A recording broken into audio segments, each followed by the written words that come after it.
Tem um caso, talvez muitos não saibam, não é? É o meu testemunho da vocação. De onde veio a minha vocação? Pode contar rapidinho? Estamos É aqui o para isso. principal. Nós estamos aqui para isso. Aí você vai entender como que tudo gira. Vamos voltar lá atrás. Certo. Minha mãe era namorada do meu pai. Meu pai chama José Emílio. José. Minha mãe Ana Maria. Maria. Aí eles namoravam. E o meu pai já queria casar com a minha mãe no outro ano. Só que a minha mãe brinca, e é verdade, ela comeu o bolo antes de cantar os parabéns, né? Sim, então ela ficou grávida. Quando ela descobriu que estava grávida, quer dizer, aquele choque. Porque se hoje, as pessoas falam que tudo é muito normal, mas é normal na família do outro, né? Quando é na nossa, mas não deveria ser assim. Se hoje já não é tão normal, né? Imagina há 40 anos atrás. Então minha mãe, que já era aí a primeira fase dela, bem católica, ela, antes de contar pro meu pai, ela foi na igreja. Pedir para aquela lei que fosse mais tranquilo, porque ela sabia que ia ser um transtorno para a família toda. Então ela foi no sacrário, fez as orações dela lá, ao mesmo tempo triste, mas alegre pela vida e triste por não ser como a minha família esperava, né? E ela, naquela alegria, naquela tristeza, ela falou, oh, meu Deus, eu quero uma esperança, porque não é normal a gente ter dois sentimentos tão diferentes juntos. Eu tô alegre e triste ao mesmo tempo. Então ela fez uma oração, carismática a vida toda, né? Colocou a mão no sacrário e fechou os olhos e falou, meu Deus, acalma meu coração.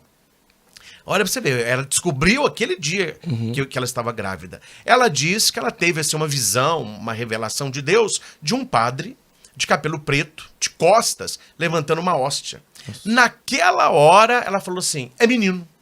E eu vou oferecer o fruto do meu pecado para ser um evangelizador. Ela não teve dúvida que era um menino. E ela na hora pensou, é Christian, por causa de José, Maria e Cristo.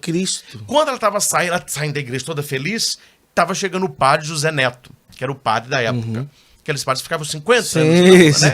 Aí ele chegando de batina, ela, sua benção, padre José. Ele é muito amigo do meu avô, né? Meu avô era o Bismarck Barbeiro, muito comunicador, muito alegre. E o seu pai, como que tá? Tá bem. E sua mãe, a dona Alice? Tá bem. Tô vendo que você tá com os olhos vermelhos, o que é? Eu vou contar pro senhor.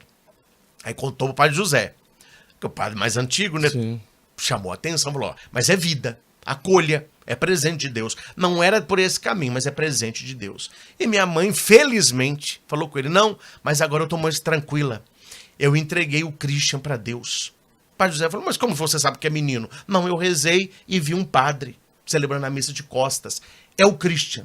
Nossa. O padre José não gostou. Falou assim, vem aqui. Aí levou ela pra sacristia, colocou a mão da minha mãe na Bíblia, falou, você vai jurar para mim, pela palavra de Deus, você não vai contar para esse menino isso nunca. Aí ele falou, mas por que, padre José? Senão ele vai ser padre para te agradar. É verdade. Ele vai ficar com esse peso nas costas, minha mãe me ofereceu, como que não vai ser? Ela falou assim, mas quando que eu posso contar? Aí o padre José falou assim, o dia que ela ordenar. Nossa. O dia que ela ordenar, a senhora conta a história. Minha mãe nunca falou nada, quietinha, mas rezando. Quando eu tinha lá 6 anos de idade, eu falei, ô mãe, eu quero ser coroinha. Minha mãe, vamos. Opa, tá no caminho. Opa! Aí fez a roupinha. Eu comecei a ajudar a missa, né? E comecei a entrar no grupo de jovens, fui acólito, sempre missionário da Semana Santa, né? Eu trabalhei com meu avô de barbeiro muito tempo, ele ensinava os netos todos a cortar cabelo, fazer barba. Falou, ó, eu sei que vocês não vão ser barbeiro, mas o dinheirinho de vocês têm que ter, né? O dia vocês vão estudar, né? Então eu aprendi, trabalhei muito tempo filmando casamento, filmando batizado, né? Uma firma grande de Itaúna de filmagem. Fui professor particular de química e física, que eu precisava de um dinheirinho na época, né? Servi o tiro de guerra, fui cabo da fanfarra, queria me mandar para ser capelão militar, eu não quis. Quer dizer, a minha vida toda era assim. E o principal, desde que eu me entendo por gente, eu brincava de missa. Tinha lá em casa, eu pegava bolacha Maria, vinho, consagrava bolacha Maria, e o pau quebrava antes da missa, porque as hóstias eram fandangos. E tem uns fandangos na âmbula, punha lá o suco de uva e ia fazer dever. Meu irmão é sempre mais gordinho, ele chegava da escola, tomava o vinho, comia o fandangos. Na hora da missa não tinha vinho, não tinha hóstia. Aí o pau quebrava no quadro. Meu, você é um padre, batendo no fiel aí com o seu irmão. Ele comeu as hóstias, mãe. Mas era uma pancadaria, né? E celebrando missa, o pessoal, e minha mãe quieta. Só que durante este tempo, ela foi escrevendo a história. Nossa, que lindo. E eu não sei, eu penso, eu não lembro, né, porque a minha cabeça pro passado ela não é muito clara, não. Mas parece-me que com a separação da minha mãe, esse auê, eu tive um abalo emocional e eu fiquei gago. É muito gago. Mas com que idade?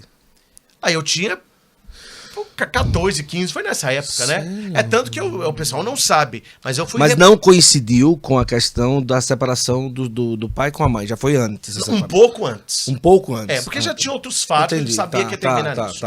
Entendi. Mas o pessoal não sabe. Mas eu fui reprovado na 6ª, 7ª e 8ª. Tomei 3 bombas direto. Mas não porque não estudava, porque brincava muito. Não, porque eu não apresentava trabalho, eu não fazia leitura, porque eu era gago.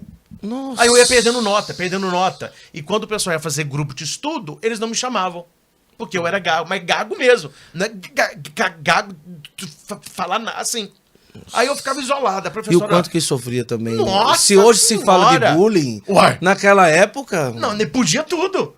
Aí a professora falou, então você faça trabalho escrito, né? Porque os grupos, o pessoal... Falou, não, eu vou entrar no grupo, o pessoal não queria. Aí era uma bomba. Aí eu faltava de aula. Eu lembro direitinho, aula de português, a gente fazia leitura no livro. A professora... E aí eu ficava marcando quanto que seria a minha carteira. Eu calculava. Naquele dia eu amanhecia passando mal. Eu tava diarreia. Minha mãe disse, hoje você não vai, não. Aí eu ia no outro dia, aí passou o meu número. Aí a professora, você não leu a sua parte? Vou ler, não. Falou, mas fale nota. 0. Nossa. Aí foi uma atrás daí. A minha mãe, só que a minha mãe, mesmo, ela fala uma coisa que é muito interessante. Mesmo nessa época dela, numa vida de pecado, ela não afastou de Deus, não. Ela continuava com... Mas é aquela luta, né? Quer dizer, é Deus ou é a carne? Isso. E um dia eu cheguei em casa, eu já era jovem já, mas chorando na vontade, que eu entrei num grupo, achei que daria conta, aí eu fui pra frente da sala, eles começaram a rir, porque eu sabia que eu não ia dar conta. Aí eu fiquei nervoso e não dei conta. Aí eu fui embora. Aí eu fiquei em casa chorando, etc. Minha mãe falou, o que foi? Aí eu contei pra ela o caso, falou, não, deixa eu rezar pra você, que eu não tenho pra te falar nada. O que eu vou te falar? Mas eu vou rezar. Aí ela começou a rezar por mim. Quando ela rezou por mim, olha pra você ver como que oração de mãe tem poder. Sim. Outra visão. Minha mãe também tem visão atrás da outra. Ela falou assim, olha, você vai rir.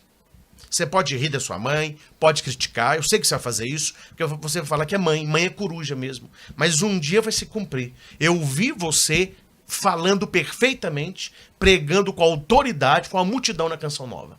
Você vai pregar e vai anunciar a palavra de Deus para muita gente. E essa sua fase vai passar. Só que naquela época não tinha como eu acreditar nisso. Agora, engraçado, pequeno ali, 8, 9 anos, não era. Ficou. Fiquei. Por um trauma. Um trauma que eu não sei qual é. Não sabe, não nada. Eu peguei como se fosse isso. Mas não chegou a conviver muito com alguém que era gago? Não. Ou assistir alguém que era gago? Não tinha ninguém, não. Começou devagar e foi piorando. Né? Mas fazia tratamento, buscava? Buscava, mas aí... Quantos anos foram? Dos 14, dos 13 até... os 13 até quase antes do seminário. Até no seminário, quando eu ficava nervoso, eu agarrava. Aí como foi o processo para o senhor conseguir chegar a um caminho para ser curado da gagueira?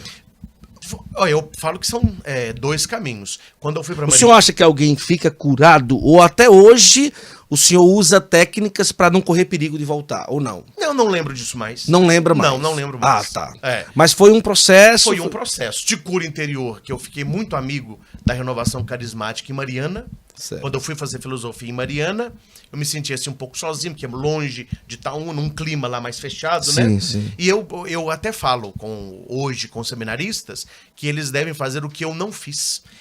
Hoje eu vejo, que também vem com os anos a maturidade, né? Eu não me preparei para ir pro seminário. Eu fui pro seminário no supetão. Quer dizer, eles iam me pegar no domingo. Ensino médio, seminário? Normal, Foi direto? Foi direto. Só que na sexta-feira, antes do seminário, eu tinha uma vida normal. Eu era muito agitado. Tinha grupo de jovens, grupo na escola, etc. E eu na minha cabeça, não estava que eu ia pro seminário. No sábado, arrumou a mala, no domingo eu fui pro seminário. A ficha caiu, eu já estava lá. Antes do seminário, já a gagueira já tinha quase que bastante. Melhorado. O senhor já pregava? Sim. Nos grupos de jovens? Nos grupos de jovens, Mas de vez em quando ainda... Não, ainda... ficava nervoso, aí vinha. E aí? Não, foi na renovação que eu descobri que não só as técnicas me ajudaram, mas foi um processo de cura interior. Com a renovação em Mariana, na catedral. Agora imagina só, Eu não dá pra contar tudo em detalhes, né? Mas conte, me mandaram pra Mariana, todos, a nossa turma toda, que a Mariana, ela tem um estilo mais tradicional. E o estudo é mais firme, né? Hora que me mandam a Mariana, eles esperavam tudo, menos que eu fosse ficar amigo da Renovação. Porque antes do seminário, eu não vou falar número 1, mas eu era um inimigo ferrenho da Renovação. Aí era? Ferrenho! Era muito tradicional? Tradicional. Criticava minha mãe na igreja ficava lá, falei, mãe, que você fica lá?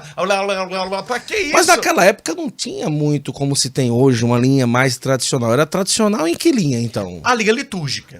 Não a tradicional de hoje. Tá, litúrgica. Mas aquela linha litúrgica, a Renovação é além da liturgia. É, bate palma, dança, aquela coisa. Não, eu criticava minha mãe demais. Ela falou assim, meu filho, hoje eu vou chegar em casa mais tarde, que eu vou pregar. Falei, você não quer um martelo, não? Ai, meu Deus. Tadinha. Mas ela falou, não, um dia você vai ter experiência do que eu tenho. Mas só voltando na minha mãe, porque aqui os fatos vão se cruzando. Isso, né? É pra fazer assim mesmo, vamos lá. Eu começava a fazer homilia, o padre Nilo foi um santo na minha vida, já é falecido. Foi um padre que foi casado, teve os filhos, ficou viúvo, um santo. Padre Nilo é santo, não é? Tanto que quando ele morreu, as pessoas já falavam, São Padre Nilo, um homem espetacular. Nossa. E ele me levava para celebrar a missa com ele, eu era seminarista no início, não é? E ele falava comigo, você pode fazer a pregação, que ele gostava de me ouvir. Só que eu tinha muita técnica de pregação, que eu lia muito, etc. E quando eu ouvia a minha mãe fazia o que eu não conseguia fazer, que é tocar no coração do povo. Sim. Aí eu falei, mãe, como que é? Como que é pra eu pregar igual a senhora prega? Aí eu lembro, claro, ela não falou nessas palavras, mas era mais ou menos assim. O seu problema, Cristian, é um só. Você conhece o Salmo do Bom Pastor de cor e salteado. É em latim, algumas palavras em hebraico, você sabe explicar o Salmo. Eu posso não conhecer o Salmo, mas eu conheço o pastor. Nossa Senhora. Essa que foi a minha virada de chave. Aí eu vi que não só uma formação intelectual me faria um padre que eu gostaria de ser. Aí eu fui me abrindo aos poucos. E onde foi que a coisa escancarou? Em Mariana. Quer dizer, eu acho que não é acho. Deus fez um caminho, né, complicado para eu ir enxergando quem ele gostaria que eu fosse. Né? Tanto que os meus reitores falaram, olha, a gente esperava tudo de você em Mariana, menos que você virasse carismático. Olha, se eu virar carismático numa arquidiocese tradicional do Brasil, porque como eu era muito sozinho, na quinta-feira podia sair. Mariana não tem shopping, é um lugar mais histórico. Eu ia pra catedral, pra missa. Terminou a missa, eu via muitos jovens lá. Eu era muito sozinho, eu falei, vem ficar com a gente. Ué, carente, vou ficar com vocês. Era a turma da Renovação. Nossa. Foi ali que eu tive a experiência. Aí eu recebi em Mariana a cura da gagueira, foi ali que eu me libertei, né, essas curas. Comecei a pregar no grupo de oração e fui tendo a experiência do Espírito. Quer dizer, a igreja foi me dando, claro, a espiritualidade católica, mas a formação, e lá eu fui exercendo os carismas. Quando eu vim para BH fazer a teologia, eu já comecei a pregar nos grupos de oração da diocese. Esse foi o processo. Que maravilha.